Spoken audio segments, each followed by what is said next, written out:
Waheguru Ji Ka Khalsa, Waheguru Ji Ki Fateh. Welcome to another segment of Coach Gurbani's a-sabad-a-day.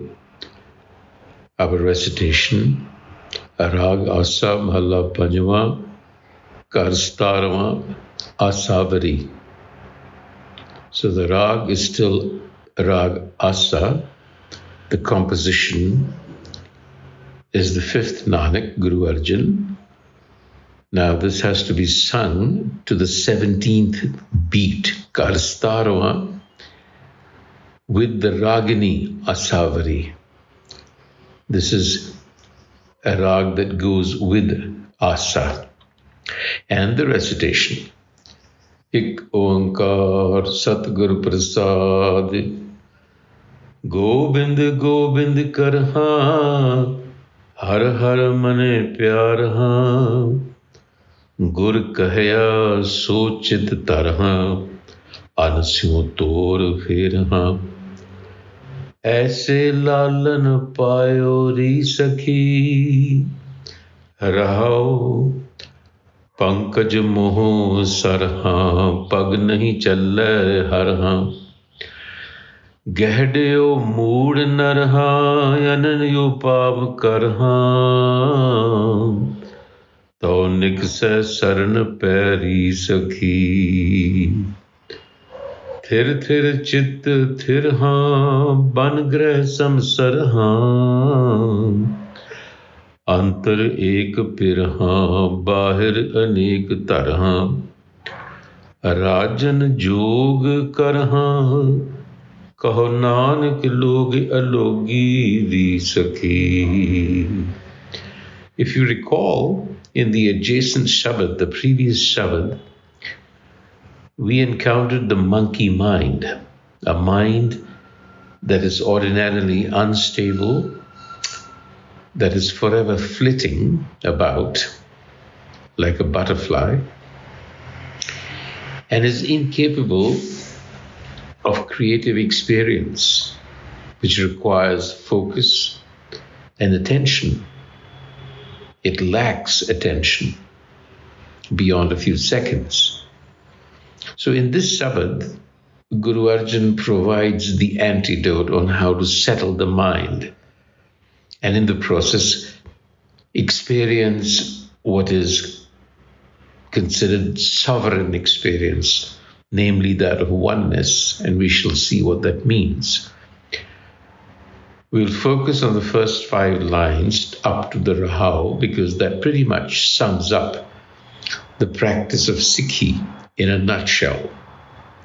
So the Guru says, I utter Gobind, Gobind, Gobind, Gobind Karha. This is utterance, saying out aloud, Gobind, Gobind Karha. That is what I do. Har Har Man, Har Har Mane Pyarha. And in my mind, I cultivate love for the Har Self. And then what do?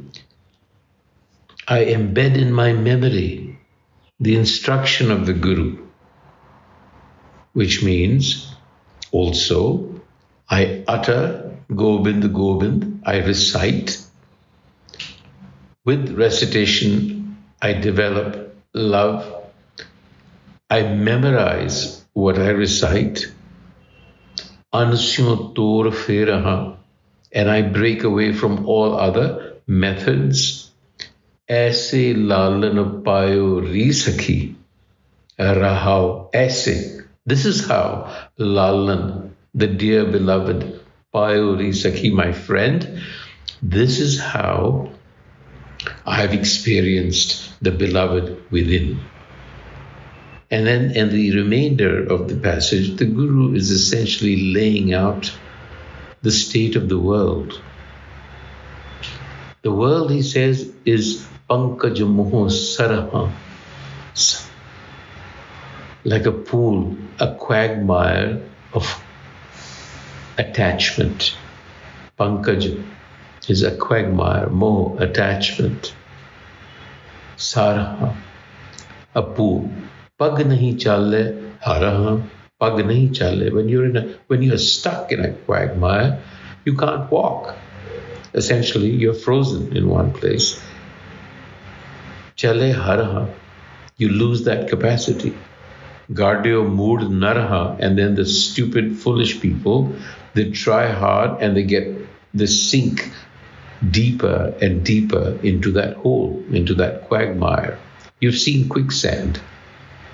Aninupavakaraha, and then I try to figure out through various methods how to get out. But the Guru says, Tau nikse sarnapari sakhi, my friend, if you want to get out of that quagmire, you have to submit yourself, which means you have to overcome your ego.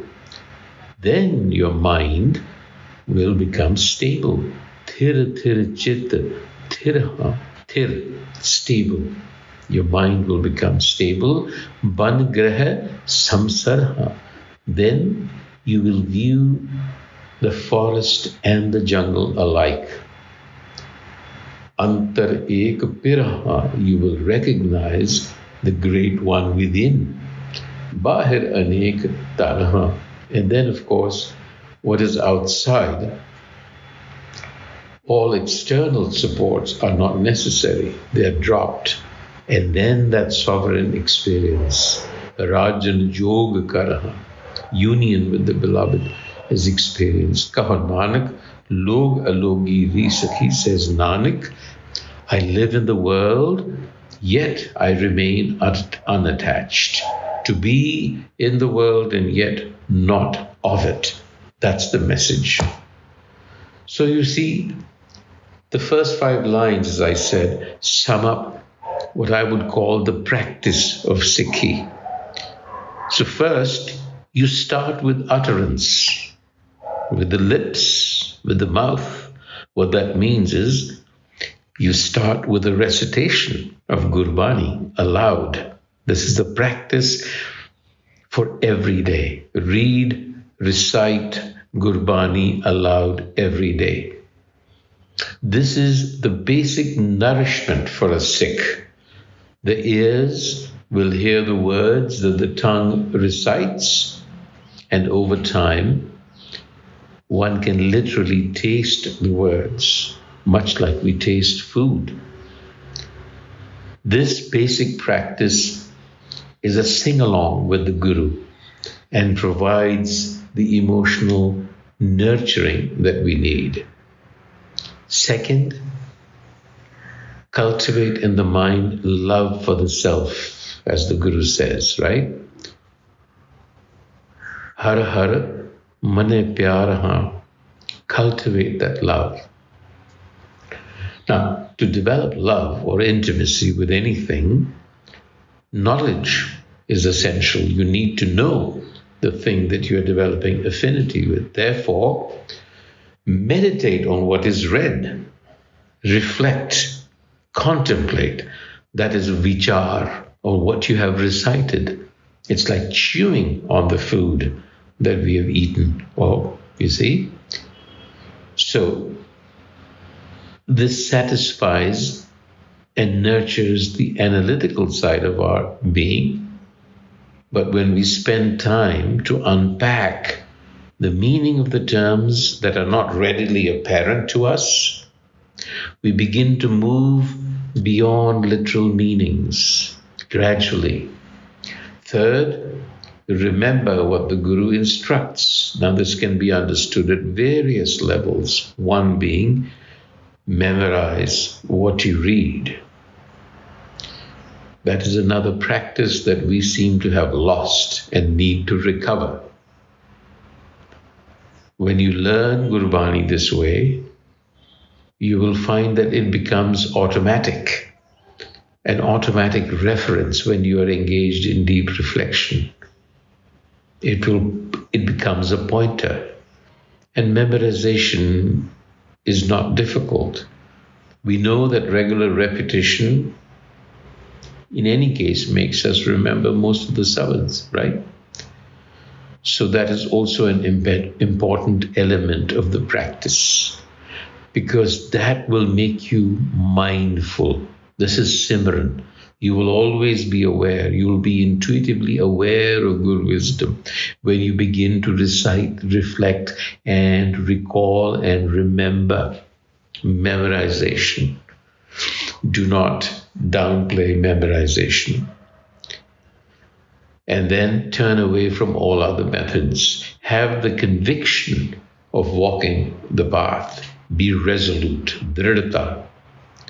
And fifth, this is the way beyond all ways to have that sovereign experience. And what is that sovereign experience? It is harmony with hukam, when the self is realized within. So harmony with hukam is a mystical experience, not a physical experience. It's mystical, it's spontaneous and natural. Sahaj, this is the state of Sahaj. So when the profundity of a passage reveals itself to you through grace, one's entire being then just wraps up into prayer. It becomes prayer.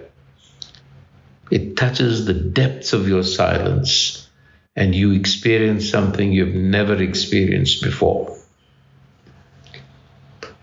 So what is happening through all of this is that your usual conditioning is breaking down, and the heart begins to open up to the voice of the Guru. And in the process, it cures us of our addictions, especially to speed, to instant gratification. It teaches us patience. It teaches us submission. This is the journey that a Sikh needs to be on. It's a constant apprenticeship to the Guru, a lifelong apprenticeship to the Guru. Vaheguru Ji Ka Khalsa, Vaheguru Ji Ki Fateh.